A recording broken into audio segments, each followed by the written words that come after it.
Aga jah, mina siis räägin täna siis sellisest müstilisest loomast, mille nimi on siis ideaalne tarkvaraarenduse lähteülesanne. Ja alguseks nagu ikka natukene siis minust, et kes ma siin üldse olen, et seda juttu teile nagu räägin, et igapäevaselt üürin siis meie äriarendust, et näinud siin aastate jooksul vist üle 1000 lähteülesande, millest pakun, et circa 400-500 on siis riigihangete omad. Siis lisaks TVN-ile siis koostan parimaid praktikaid ITL-is, et kuidas selliseid projekte siis nagu tellida, kuidas üldse hankeid teha. Lisaks ka õppejõud Tallinna Ülikoolis, et samamoodi IKT hanked ja natukene sellist eelinfot nagu võib olla, et Tallinna Ülikool on tegemas sellist targa tellija mikrokraadi, mis tõenäoliselt kulutatakse välja kas nüüd siin suvel, aga ma pigem pakun, et see on järgmisel aastal. Ehk siis, et kellele pakun laiemalt huvi, et eraldi selline väike kraadiprogramm läbi teha, et olete sinna kahtlemata oodatud. Et see on siis selline tippjuhtidele mõeldud mikrokraadiprogramm. Ja natuke sellist teemavalikust, et mis pärast üldse sellest siis nagu rääkida, et kõige lihtsam alati on minna sellise jooksva tunnihinna alusel projektiga edasi, et hakkame ühest otsast minema ja vaatame, kuhu me siin välja jõuame. Aga alati ei ole selline asi paratamatult nagu võimalik. Et kas on mingi rahastuse küsimus, et näiteks rahastusallikas nõuab mingisugust fikseeritud pakkumust, kas sul enda ülemus nõuab mingisugust fikseeritud pakkumust, et kuule, et meil ei ole päris nagu piiramatu eelarve, et meil on vaja nagu täpselt teada, et mis me selle eelarve eest nagu saame. Ja siis muidugi hankekohustus, et siin on päris mitmed teist on avaliku sektori asutustest, et teil on hankekohustus, et seal on see ka nagu väga olulisel kohal, kui just ei tellita ressurssi. Et see on täiesti omaette teema. Ja lähteülesandest suuresti sõltubki tegelikult kogu selle projekti kvaliteet, et kuhu me kokkuvõttes nagu välja jõuame. Mistõttu mina ütleksin isiklikult, et see on see oluline stardimoment, millest siis kõik ülejäänud siis projekti osad siis nagu sõltuvad. Ja mis pärast on veel oluline sellest rääkida, on ikkagi, et teatud vead kipuvad paratamatult ka kogenud tellijatel korduma. Ja nendest ma kohe varsti räägin ka. Aga siis paneme siis selle lähteülesande pusle siin siis kokku. Esmalt, ma tahan kohe öelda, et hea lähteülesanne ei tähenda seda, et see on hästi pikk mahukas dokument. Vastupidi, see võib olla ka hästi lühikene ja konkreetne. Et ta lihtsalt peab nagu need kõige olulisemad küsimused ära vastama, et pikk dokument ei ole ilmtingimata hea dokument. Et pigem selline lühike, konkreetne ja vastama siis küsimustele. Esimene asi, et mis probleemi sa soovid lahendada, kus see king pigistab? Mis on kogu selle probleemi taust, kus tekkis? Mis on see muutus, milleni sa soovid kokkuvõttes jõuda? Ja selle projekti põhilised eesmärgid, et tõenäoliselt on sul enda juht nagu soovib mingisugust tulemust. Meie soovime teada, et mis see tulemus siis nagu olema siis peaks. Et siis me saame seda arvesse võtta siis pakkumuse koostamisel ja siis selle projekti teostamisel. Edasi, kas on ka mingisugused spetsiifilised riskid ja piirangud, millest sina oled teadlik, aga meile kui sellisele kõrvalseisjale ei ole tingimata teadlik. Kas on näiteks selliseid juhtumeid, kus näiteks võtmeisikud on võib-olla mitte kõige kergemad isikud, äkki seal on väga palju arvamusi, läheb rohkem aega intervjuude teostamiseks ja siis sealt selle info nagu ühtlustamiseks. Siis samuti, et milline on see teie projektitiim selle projekti vastas. Kas teil on tooteomanik? Me siin enne rääkisime, et tooteomanik on hästi oluline lüli. Kas te päris täpselt teate, et mis te soovite nagu saavutada? Ja muidugi näiteks, kui te tellite siin, ma ei tea, e-poodi, veebilehti, äppe, mis ei pruugi olla sellised suured custom infosüsteemid, et ka lingid lahendustele, et mis teile endale meeldivad või konkurentidele, kelle e-poest te tahate näiteks paremad olla. Eesmärkidest. Absoluutselt nii palju, kui on tellijaid, nii palju, kui on süsteeme. sama palju on ka erinevaid eesmärke, et see on täiesti kontekstipõhine, sõltub täiesti teist endast. Aga et ülesanne siis teile, et mõelge siis läbi, et mis on selle projekti siis põhilised eesmärgid, mis tuleb siis saavutada ja pange need kirja. Näiteks, e-poe puhul, mis see võib olla, müüginumbrite tõstmine, äkki on bounce rate'i vähendamine, äkki on edukate tehingute määr, ostukorvi hülgamise protsent, mis iganes ta võib olla. Et täpsemalt teate teie ise. Äppide puhul võib-olla allalaadimiste arvu suurendamine, võib-olla hoopis midagi muud. Ja infosüsteemide puhul valikut on palju, et kas on üldine, näiteks kiirus, stabiilsus, rahulolu ja nii edasi ja nii edasi. Et neid erinevaid mõõdikuid ja eesmärke on hästi palju. Kusjuures kes soovib rohkem võib-olla mõõdikutest rääkida, et kui meil tuleb networkingu osa, et siis võtke Heglel sabast kinni, et ta hea meelega räägib nendest mõõdikutest. Et oleme neid erinevatele organisatsioonidele päris mitmeid välja töötanud. Siin on üks selline e-poe näide. Magento, Peeter, ma ei mõelnud vaimu peale, kui ma seda koostasin. Ehk siis väga lihtne e-poe näide, et soovime uuendada oma e-poe disaini ja tehnilist platvormi. Tänane lahendus on vananenud, kohmakas ja me teame, et ostlemise kogemus on konkurentidel parem. Meie põhilised konkurentid on ettevõte 1, ettevõte 2. Soovime, et oleks valdkonnas üks parimaid, oleme valmis investeerima sellesse nii palju raha ja sellest omakorda siis disaini uuendamisesse oleme valmis investeerima siis antud näite puhul 100 000 eurot. Ja millal see peab valmis olema? 2023 märts. Lihtne, konkreetne. Rääkides eelarvest, see on justkui selline natukene püha lehm, et on palju selliseid tellijaid, kes ei soovi avaldada oma eelarvet või eeldatavat maksumust. Teie, kes olete siin hankijad, et olete võib-olla rohkem kursis selle eeldatava maksumuse mõistega. Aga pakkumise tegemiseks see seab väga olulised piirangud. Et meil on väga oluline teada, et kui palju selleks projektiks tegelikult raha on. Et muidu võib kujutada ette, et me teeme seda, aga kui raha on väiksemate tegevuste jaoks, siis tuleb pigem võtta need väiksemad tegevused. Ehk siis oluline on lähtuda nendest realistlikest võimalustest, mis teil on. Et mitte siis minna sinna utoopia maailma. Et eelarve ja siis tähtaeg kokku annavad siis meile selge ülevaate siis selle projekti piirangutest ja aitavad valida selle kõige optimaalsema lahenduskäigu, et neid lahenduskäike on hästi palju erinevaid. Näiteks, siin on jällegi päris tihti esinev case, et projekt on jaotatud faasidesse, mille esimese faasi eelarve on siis 150 000 eurot, peab hõlmama siis analüüsi, protot, kasutajaliidesi disaini, frontendi ja backend arendus on siis sel hetkel skoobist väljas. Ja esimene faas siis peab valmis saama aasta lõpuks.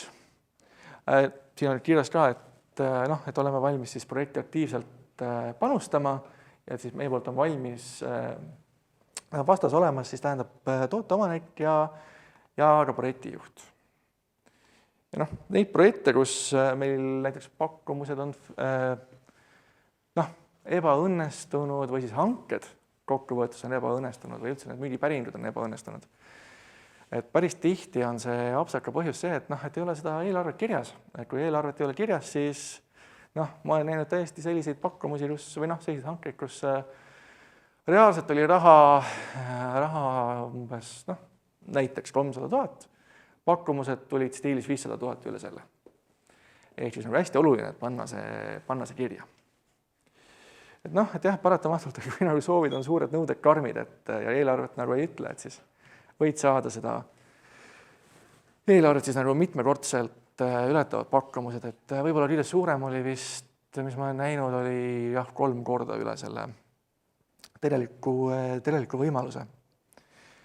Ja meil analüütikud palusid rääkida siis natuke sellest töömahu varieeruvusest ka, et mis pärast mõnikord need projektid mõni asi võib-olla võtab natuke rohkem aega, kui algselt oli plaanis. Et see põhiline põhjus ongi siis seal peamiselt see, et ta on ikkagi loovtöö, et iga API ots on unikaalne ja ekraanivorm samuti unikaalne, et seda varieeruvust seal tuleb, mõnikord tuleb seal rohkem, teinekord vähem, et mida detailsem see lähteülesanne ise on, seda väiksem on selle võimalus. Nii, 4. samm, mõtle siis läbi nõuded, pane need nõuded kõik kirja. Et mida täpsemad ja täielikumad on, seda parem ja seda mõistlikum. Et infosüsteemide puhul kindlasti liidestuste ülevaade, kui palju neid on, millised need on, kes teostab nende arenduse. Et meil on siin olnud üksjagu selliseid juhtumeid, kus liidesed olid küll nagu ära kirjeldatud, aga see, et kas ta on nüüd selle projekti osa või mitte, et kas siis meie peame need omavahel siis nagu kokku viima või mitte, et seda infot ei olnud, et kindlasti tasub kaasa panna ja need liidestused võimalikult hästi ära kirjeldada. Et siis on arenduse mahuhinnangu tegemine mõnevõrra lihtsam. Ja jälle e-poodide näide, et näiteks makselahendused, laosüsteemid, selline info, et see on kahtlemata vajalik. Et nagu ma juba mainisin, mida rohkem on liidestusi, mida keerulisemad need on, seda suuremaks kujuneb siis kokkuvõttes arenduse üldine maht. Ja e-poe puhul see laosüsteemi näide, et näiteks on siis kirjeldatud, et kuidas siis tooteid kuvatakse ja valitakse, aga päris täpselt ei ole kirjas, et kus see info nagu tuleb, et kas keegi paneb käsitsi või tuleb mingist BIM-ist, ERP-ist, mingisugust muust süsteemist. Nii, ja kui vähegi võimalik, kindlasti soovitame koostada ka persoonad, esmased prototüübivaated. Need persoonad võivad olla täiesti sellised nagu esmased, prototüüp võib olla vabalt ka selline paberprototüüp, et lihtsalt, et mingisugune nagu ettekujutuse saab ette. See on vajalik siis sellisel juhul, et kui näiteks meie arendajatena, kui te tulete meie juurde just nimelt nagu arendust tellima, et kuskilt väljaspoolt on siis tehtud nagu see esimene ots, et mis on siis see disainifaas, et see persoonad ja mingisugune prototüübi visand on väga, väga abiks. Nii, ja siis kui muidugi tuleb pakkumusi hinnata, siis need kriteeriumid võiksid olla mõistlikud. Et üks kurvemaid juhtumeid on siis see, et vaatame, projekt on väga huvitav, ta on täpselt selline asi, mida teha tahaks, aga siis me vaatame, et kuidas siin neid pakkumusi omavahel võrreldakse ja siis näeme, et oi, et on hinnapõhine või siis hinna- ja tähtajapõhine, mis on siis mõlemad sellised ebakvaliteedi nagu kriteeriumid, et tasub tegelikult panna nagu rohkem rõhku siis sinna kvaliteedi peale. Ja siis muidugi päris palju on neid lähteülesandeid, kus seda hindamise infot siis üldse nagu juurde ei ole lisatud, et mis pärast me hakkame siis kohe kindlasti küsima, et kuidas siis ikkagi see hindamine siis täpselt nagu käib, et mis teie jaoks on oluline, et kas te vaatate seda nagu projektiplaani või meie kogemusi või midagi muud. Üldreeglina peaks alati hindamises rohkem seda kvaliteedi osa kui maksumuse osa. Et eriti kui see eelarve on juba nagu välja toodud, siis ei maksa karta seda, et saab eelarvet ületavaid pakkamusi, vaid pigem ongi need pakkumused on pigem sellised realistlikud ja te saate selgitada välja siis enda jaoks kõige mõistlikuma partneri. Et eriti tasub siis kõrva taha panna siis teil, kes te olete hankekohuslased. Et selline 70-30 jaotus on optimaalsem. Oleme siin juba näinud selliseid hindamismudeleid, kus on ainult 100% kvaliteet, ehk siis maksumuse osa on 0. Et seda on ka võimalik teha, et keegi otseselt seda ei keela. Nii, ja siis ongi kokkuvõtvalt, et esimene, et räägi taustast, räägi eesmärkidest, too välja eelarve ja tähtajad, mõtle läbi nõuded, kui vähegi võimalik, siis tee ka persoonad ja proto ja koosta hindamiskriteeriumid. Et see on selline üldine checklist, mis juba aitab päris palju. Ja lõpetuseks ma toon siia lõppu nagu veel mõned teemad ka veel sisse, aga kõige olulisem asi, mis me näeme, et me ITL-is analüüsisime päris pikalt, et mis pärast erinevad projektid, projektide hanked nagu, mis pärast nad lörri lähevad ja see põhiline põhjus oli see, et alustati natuke liiga hilja. Et pigem tasub alustada nagu nii varakult kui vähegi võimalik, et saaks maja sees seda asja selgemaks mõelda, läbi arutada. Kui teil on endal olemas nagu hanketiimid, siis on nendega läbi arutada. Ja võib-olla siis teostada enne siis ka turu-uuring, et vaadata üldse, et mis see turg arvab nagu selle projekti kohta. Et eriti oluline selliste projektide puhul, kus seal eelarved on juba üle 1 miljoni. Et viimasel ajal on näha üha rohkem seda, et avalik sektor teeb järjest rohkem ja rohkem turu-uuringuid ja nad võtavad neid turu-uuringu infot siis kuulda ka. Aga ma julgustan ka erasektori ettevõtteid, et turu-uuring ei ole selline asi, mida peavad või võivad teha nagu ainult avaliku sektori asutused, et erasektori puhul ka, et täiesti okei on kirjutada, et kuulge, me siin mõtleme nagu sellist projekti, et mis te sellest nagu arvate. Just. Ja üks olulisemaid asju on muidugi teile, kes te olete nagu hankekohuslased, et kindlasti mõelge läbi, et mis teil on need ettevõtete kvalifitseerimiskriteeriumid ja vastavuskriteeriumid, et millised nõuded te täpselt oma inimestele, sellele tiimile, mis te tellite panete. Et üks asi, millega ma kindlasti palun arvestada, on see, et kuna meil siin see spetsialistide turg on, nagu ta on, eks päris kõikuv ja konkurents on hästi tugev, siis üks palve on siis selline, et ärge kirjutage ennast seal nurka. Ehk siis jätke selline võimalus, et näiteks arendajate puhul oleks võimalik kaasata ka noorem arendajaid. Sest paratamatult selliseid kesktaseme arendajaid, vanem arendajaid on siin turul hästi vähe ja nende leidmine on keerukas ülesanne. Et jätke sinna sisse selline võimalus, et saaks kaasata ka noorem arendajaid. Ja kes te olete nagu erasektorist, siis ei tasu vaadata viltu selle peale, kui näiteks siis töö teostaja poole peal on siis ütleme üks vanem arendaja, keda siis toetavad seal noorem arendajad, et ega noorem arendajad teisiti seda kogemust nagu ei kogu. Ja väga paljud noorem arendajad on tegelikult väga heal tasemel. Nii, aga siis oligi minu poolt kõik, et meil on siin kuskil 11 minutit aega küsimusteks, vastusteks, et mis ma ootangi, on võib-olla natuke rohkem sellist arutelu. Et see lähteülesande teema on nagu suur ja lai, et siis julgustan küsima just nimelt nagu enda asutuse nagu kontekstis, et mida võib-olla võiks paremini teha.